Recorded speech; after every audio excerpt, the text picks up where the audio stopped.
Hola, què tal? Et vull donar la benvinguda en aquest espai on parlem sobre copywriting, estratègia de continguts i posicionament SEO. Jo sóc la Rosa Cols, sóc SEO copywriter a renoi.cat i avui et vull parlar sobre què és el manual d'identitat verbal i quins beneficis pot tenir per la teva marca. Perquè realment la identitat verbal és un tema que és superimportant per totes les marques, però que també està molt oblidat. Tot i així, grans marques com IKEA o MailChimp el tenen molt treballat i els ajuda com a diferenciar-se, no? A poder destacar dins del marc de competència. Però bé, d'això en parlarem avui, així que posa't còmode perquè començarem a parlar sobre què és el manual d'identitat verbal i com et pot ajudar al dia a dia del teu negoci. Bé, el primer que vull que tinguis en compte és que pensis en com perceps les marques. Perquè les marques, encara que no te n'adonis, tenen personalitat pròpia. És a dir, normalment les persones ens relacionem amb les marques com si fossin altres persones. Tenen la seva manera de vestir, amb la identitat visual, que seria en els logotips, els colors, les formes, i llavors tenen la seva manera de parlar. Però com parla una marca? Com es comunica? Quin és el seu to? Quina és la seva manera, les seves expressions, no? Què és el que mai diria? Això, quan es comença un negoci, són qüestions que potser no es pensen tant, però que a la llarga, sobretot a partir de que comencem a augmentar d'equip o comencem a delegar els textos de la marca, sí que és superimportant tenir en compte per poder, al final, ser coherents i sobretot diferenciar-nos davant la competència. Què passa? Sobretot amb les marques que neixen online, que solen ser unipersonals, és a dir, que ho comença l'emprenedor o l'emprenedora, és molt fàcil que el to de marca al final sigui la veu de la persona. Però hi ha un punt en el que és molt probable que la marca segueixi creixent i necessita començar a delegar els textos dels seus llançaments, de la seva newsletter, dels articles del blog, perquè la persona no pot amb tot. Ha de començar a gestionar un equip, ha d'oferir el seu servei i no té 2 hores al dia per dedicar-se a la comunicació. És així i és totalment factible. Però en aquest punt és quan comencen a aparèixer algunes pors, com per exemple, com vols que delegui els textos de la meva marca si aquesta persona no sabrà captar quin és el meu to, com em comunico amb la meva audiència, perquè justament és una de les coses que em diferencien, no? Perfecte, doncs per aquest tipus de casos existeix el manual d'identitat verbal. Vale, però què és un manual d'identitat verbal? Anem a definir-ho exactament. De fet, per aquí tinc com un... Exactament, com ho definiríem? Que bàsicament és un manual d'identitat verbal, és un document...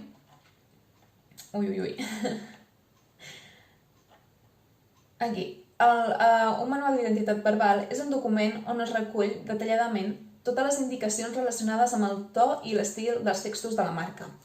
És a dir, és on hi ha les expressions, l'univers verbal, quines són aquelles paraules que es repeteixen, quines són aquelles paraules que mai a la vida diries, quin és el to. No només el to en general, sinó per a cada tipus de situació. Perquè, per exemple, és molt diferent escriure per Instagram a fer una notícia d'un diari, oi?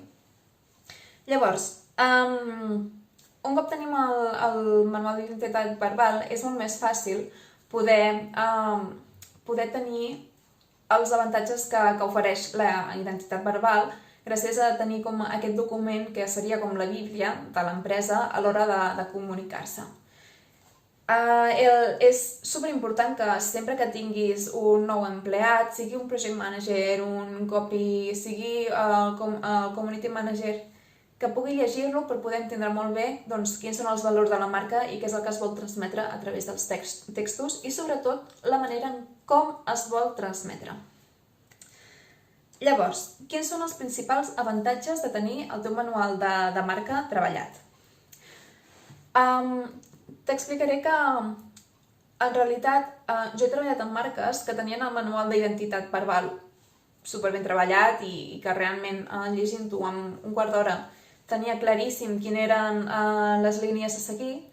Hi havia altres marques que no, que simplement doncs, no estava treballat i llavors m'havia de barallar jo doncs, a trobar quin és el to, com ho volen comunicar, que en aquests casos la majoria de vegades també et trobes que encara no ho tenen definit, no saben quina és la seva identitat verbal i llavors simplement escriuen com els hi surt de dins, no?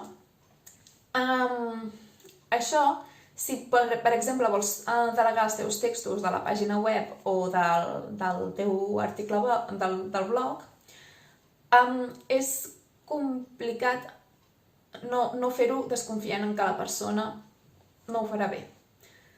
Perquè al final, si no saps ni tu com escrius, com pots saber aquella persona, és a dir, pots tenir l'habilitat com per poder-ho captar, però potser hi haurà detalls que la persona no sabrà i simplement per no haver-ho comunicat a través d'un manual, doncs no ho farà de la manera correcta. Llavors, un dels principals avantatges de tenir un manual d'identitat verbal és poder saber molt bé què és el que vols comunicar i sobretot que les persones que contractis també ho sàpiguen per poder estalviar un munt de temps doncs, amb correccions, amb revisions, en tornar enrere al final. Llavors, un dels altres avantatges que té un manual d'identitat verbal és que gràcies a poder comunicar-ho a tots els teus empleats o persones que contractis, o inclús si estàs sol i ho fas tu mateix o tu mateixa, poder tenir com molt clar quines són les pautes per tenir coherència en la marca. I això és superimportant a llarg termini doncs, poder-ho treballar, perquè la coherència és el que va construint la marca mica en mica. Potser al principi veuràs que no tampoc, o sigui, la gent potser dirà ostres, que guai, m'agrada l'estil i tal, però és que a la llarga seràs com una marca totalment única, no? I de fet això va lligat amb el tercer punt, que és poder-te diferenciar. Perquè molts cops també em trobo que hi ha persones que em diuen ostres, però això de la identitat verbal al final què és? És posar una frase cookie, no? En modo Mr. Wonderful o simplement és posar una frase molona en un text. I no és ben bé així. És a dir, un manual d'identitat verbal al final ha d'estar basat en la investigació per poder saber què és el que estan fent els teus competidors i d'aquesta manera trobar un estil que et diferenciï. De fet, a l'hora de crear el manual d'identitat verbal, molts cops caiem en l'error de que si treballes, per exemple, en el sector de la psicologia, pensis que la marca ha de ser com molt cuidadora, molt pròxima, molt doncs això, que cuidi a la persona i que l'acompanyi, no?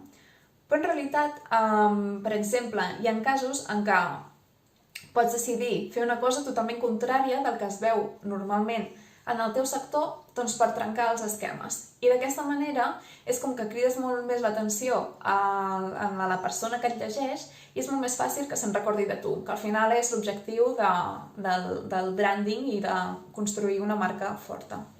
Per exemple, en el cas de la psicologia, en vez de crear una marca que sigui com que t'acompanya, que et cuida, podries tirar per una marca supercanyera que et diu les coses tal qual són, amb delicadesa, evidentment, però que no està donant voltes sobre un mateix tema.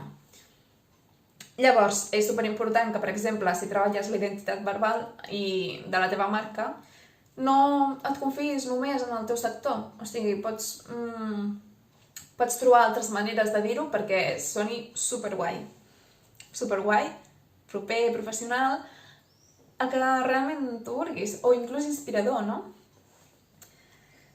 Llavors, un altre punt superimportant en relació amb la investigació que hauràs de fer per diferenciar-te de la teva competència és veure com parla el teu públic, veure com es comunica, quines expressions utilitza, sobretot, això és divertit veure-ho, no? Amb marques que que comuniquen amb un públic jove, perquè els joves tenen el seu propi llenguatge.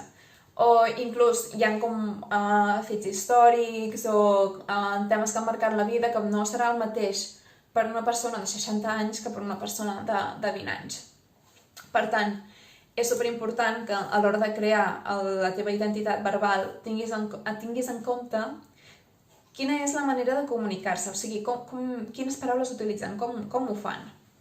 I per fer-ho això, doncs, pots mirar, per exemple, vídeos de YouTube d'aquesta edat, mirar fòrums, mirar xarxes socials, i és que inclús et recomanaria que sortissis al carrer i, a veure, sense stalkejar, no fa falta que invadim la intimitat d'altres persones, però sí que et comencis a fixar, doncs, per exemple, en converses de tren, quines són aquestes paraules que utilitzen, aquestes expressions, no? Per exemple, ahir estava mirant un programa de televisió amb la meva mare i hi havia un dels concursants que deia fucker. I clar, la meva mare, que ella ja és més gran, em preguntava què vol dir això? Quan en realitat una persona de 15, 16, 17 anys ho sap a la perfecció. Doncs és trobar aquesta mena de detalls que inclús els pots trobar, per exemple, entrevistant-te amb persones que siguin de l'edat a la que et dirigeixes. I llavors, per últim, ja ho hem comentat una mica en el segon punt, però un dels avantatges més forts de tenir un manual d'identitat verbal és que al final construeixes una marca que és indestructible al llarg del temps. És a dir, una marca no es construeix d'un dia per l'altre, s'ha d'anar treballant mica en mica. Per això hi ha tantes marques que es gasten tants de diners en anuncis que en realitat no et porten a l'acció. Simplement és com que recorden que existeixen i enllacen la seva marca amb certs valors, no? En el que et pots sentir identificat. Doncs seria una mica el mateix, una mica no, totalment, la identitat verbal. És a dir, seria com anar construint aquesta marca mica en mica perquè d'aquí 3, 4, 5 anys, la persona, quan li preguntin sobre una marca del teu sector, diguin: hòstia, m'encanta aquesta marca, m'hi sento superidentificat. I això, el disseny pot ajudar a cridar-te l'atenció, però al final són les paraules amb les que et pots sentir identificat. I llavors, la gran pregunta: com es pot crear un manual d'identitat verbal? Bé, aquest és un tema molt extens que de fet m'agradaria poder-ho parlar en un altre vídeo o en un altre article del blog per poder desenvolupar-ho, perquè crec que sí que té molta xitxa. Però m'agradaria fer com un petit avanç, i bàsicament és que un manual d'identitat verbal no es crea com per art de màgia, és a dir, no t'asseus davant l'ordinador amb una plantilla i ho vas omplint.